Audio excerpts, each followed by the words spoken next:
Before we get into Bill Maher, again being on point about the NFL and the playing of the Black National Anthem, I wanted to address Patrick Mahomes and the Kansas City Chiefs for a second.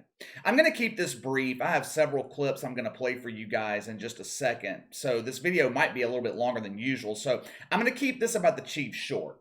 I see a lot of people on Twitter, talking heads on TV, surprised by what they're seeing so far from Patrick Mahomes and the Chiefs. They just can't believe the Chiefs are 1-2, last place in the AFC West. And while it's not time to panic in Kansas City just yet, this 1-2 start is not a fluke. I say it on here all the time. All it takes is one NFL defense to figure out how to stop you, and the rest of the league is going to follow. The Tennessee Titans, for example, they gave the NFL the blueprint for containing Lamar Jackson. The NFL has figured out how to contain Patrick Mahomes. The Chiefs are loaded with talent, but they're also loaded with problems. The defense can't stop anyone. Eric Bieniemy's offense has become predictable. Those wild Patrick Mahomes plays that he used to get away with last season or even 2 years ago, he can't get away with it anymore. I like Patrick Mahomes. Don't get it wrong. I like Patrick Mahomes, but his ego is getting the best of him. That no-look pass that he threw yesterday, which ended up being intercepted, should have been caught, but it was intercepted. But that no-look pass, it was unnecessary. Why? Why do that? What was the point of Patrick Mahomes doing that other than to show off? You can tell a lot about an NFL team by their record against the spread. And the Chiefs, they have not covered the number since last October. This same thing that's happening to the Chiefs right now, it happened to the St. Louis Rams in the early 2000s. Kurt Warner caught the league by surprise, much like Patrick Mahomes did. The Rams, they were unstoppable for about 2 years. Then what happened? NFL defenses caught up to their scheme. The shine is starting to come off of Patrick Mahomes. He rarely gets criticized in the media, but that performance yesterday, hell, his performance the first 3 weeks of this season is more reminiscent of 2019 Jameis Winston than 2019 Patrick Mahomes. And we are about to find out what Patrick Mahomes and the Chiefs are really made of. This team has not faced real adversity like this since Patrick Mahomes took over for Alex Smith. We're about to find out what kind of leader Patrick Mahomes is. All right, let's get into Bill Maher. For the third or, I don't know, maybe fourth week in a row, Bill Maher went after the NFL for the playing of the Black National Anthem before games. He also went after Whoopi Goldberg, who has somehow found a way to stay relevant throughout my lifetime despite the fact that her only real talent is being a dumbass. Check out this clip from Bill Maher. And finally, new rule, the only time there should be two national anthems is when the other team is from Canada.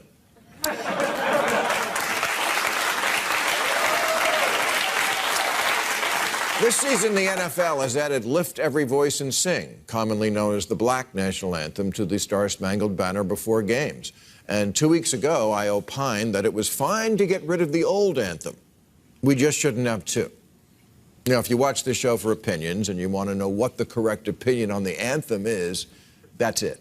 That's the correct one. We shouldn't have two. The program The View last week devoted a lot of time to this while somehow avoiding what I actually said. It seemed to be a lot about a need to school me on the Black National Anthem itself. Whoopi Goldberg said we need two anthems because, quote, we're having to re-educate people. Because nothing ever goes wrong when you start talking about re-education. Once again, Bill Maher on point. The only thing I don't agree with is him wanting to replace the national anthem with something else. I don't understand how the national anthem could be construed as racist or divisive. How? I don't get it. If you're so offended by the national anthem, there is a simple solution to your problem. Don't go to a sporting event, or if you do go to the bathroom when they play the national anthem. It's that simple. The rest of the country, they shouldn't have to change their tradition just because you can't control your emotion. But the bigger point here is what the Black National Anthem represents. I actually like the song and the meaning behind the song. The song, the Black National Anthem itself, that's not the issue here. The issue is the reasoning behind them playing it. The woke claim to be fighting for racial equality, diversity, all those code words they use that mean absolutely nothing. But what they're really doing, they are actively trying to keep everyone divided. Playing a Black national anthem and the national anthem for everyone else, by definition, is segregation. I thought the woke were against segregation. We are seeing more and more fights at sporting events. One happened in the Chiefs game yesterday, and I think the theatrics pre-game has a lot to do with this. Sports have always been the ultimate unifier. Sports have always brought people from all walks of life together, which is why politics should stay the hell out of it. Sports are designed to unite everyone. Politics, by design, is used to divide people. They are actively trying to change the country. They want America to be more like China.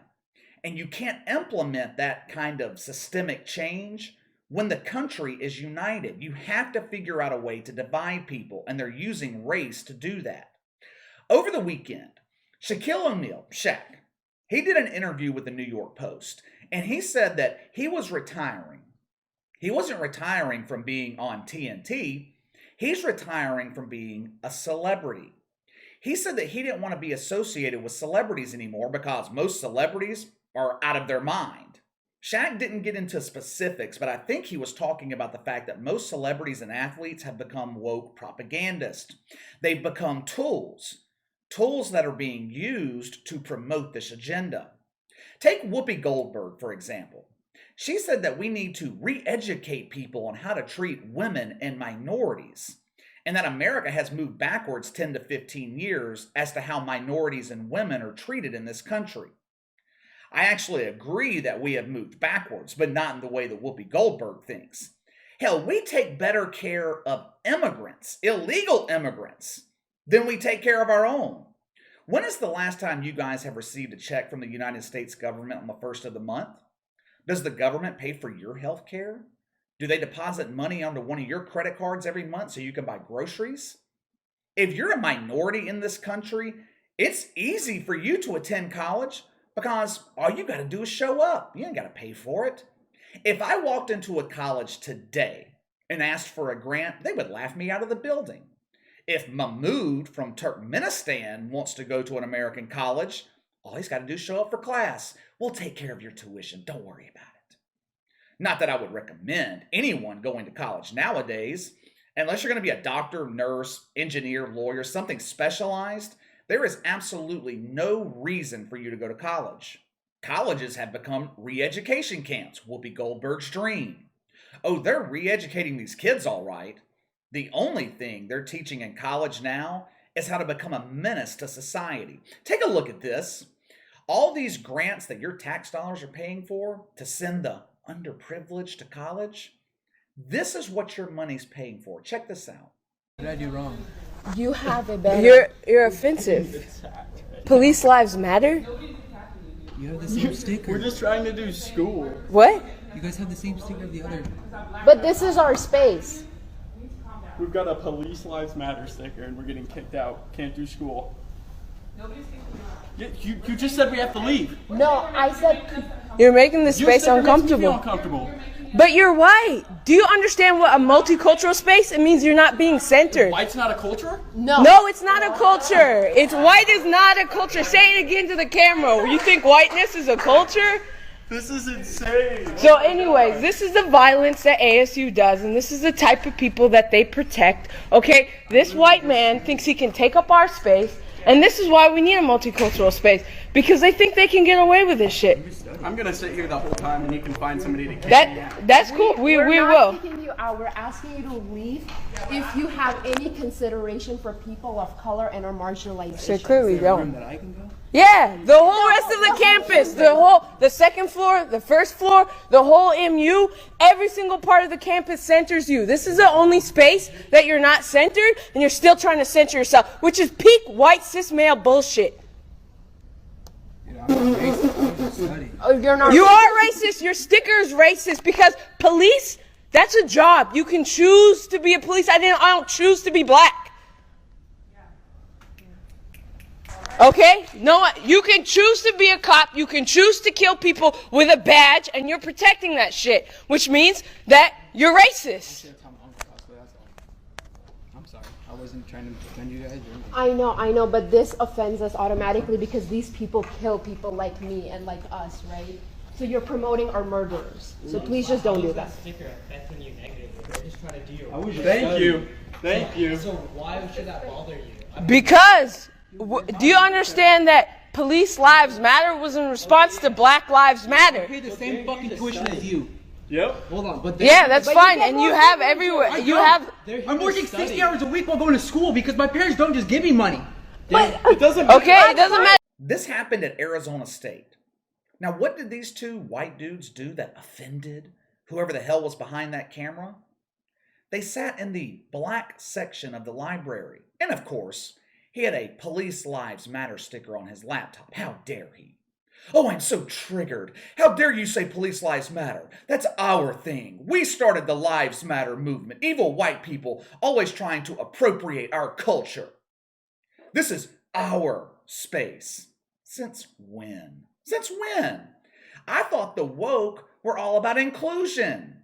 If it's all about inclusion, then how can you have a multicultural space for black people, then all other spaces are for everyone else? Doesn't make any sense. These people are cowards. Have you ever noticed they're always aggressive like this when they know there won't be any repercussions? This chick knew that these two dudes couldn't get physically violent with her. She knew she could yell, scream, and there was nothing they could do about it.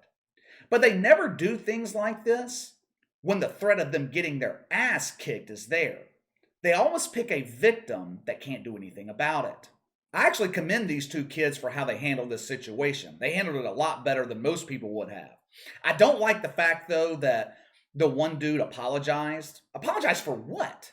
What did you do? Because some woke piece of shit is offended by a damn sticker on your computer? To hell with her. And I don't know the race of that girl. I'll be polite and call her a girl instead of what I really want to call her. I don't know her race, but at one point in the video, she points toward the kid and the police sticker, and her skin looks to be white to me. Not that it matters, because this wasn't about race anyway. It was about forcing the enemy into compliance. And don't think that if you're a black dude, Mexican dude, Italian man, don't think because you're not white that you're not viewed as the enemy as well. The evil white man, I mean, we're at the top of the list. But guess who was number 2 on the enemy list of the feminist? The black man. The 2 women who founded Black Lives Matter, they hate black dudes. Oh, they pretend to be fighting for them, but they don't have any respect for black men. They want to destroy the nuclear family. And if you don't believe me, go read it off their website, because that's where I pulled that information from. If Black Lives Matter were so concerned about black males, how come they're not rioting in the streets of Chicago right now? Under the watch of the current mayor of Chicago, I can't remember her name off the top of my head. She's the one who looks like an alien, the one who looks like her mom hit the booze the entire 9 months she was pregnant. But under the current mayor of Chicago, there are more black men killed in 1 month than are killed by police across the country all year. Yet people like the dumbass in the video I just played, they don't want to talk about that. They're more worried about 2 white kids sitting in the multicultural section of the damn library, because that's what really matters, you know. Making sure that white people sit where they're supposed to sit and black people sit in their own section. That's unity. That's inclusion. It's all lies. It's all lies. Systemic racism is a myth, and the NFL continuing to play the Black National Anthem, all it does is further the propaganda. All right, time to let me know what you guys think. Give me your thoughts on Bill Maher going after the NFL again. And let me know what you think of the clip I played from the incident at Arizona State. Sound off in the comments below. Make sure to like and subscribe. Click the notification bell to receive all notifications from the channel. Best way to contact me is by email at btlkc84@gmail.com, KC_BTL84 on Twitter. I'll see you guys later.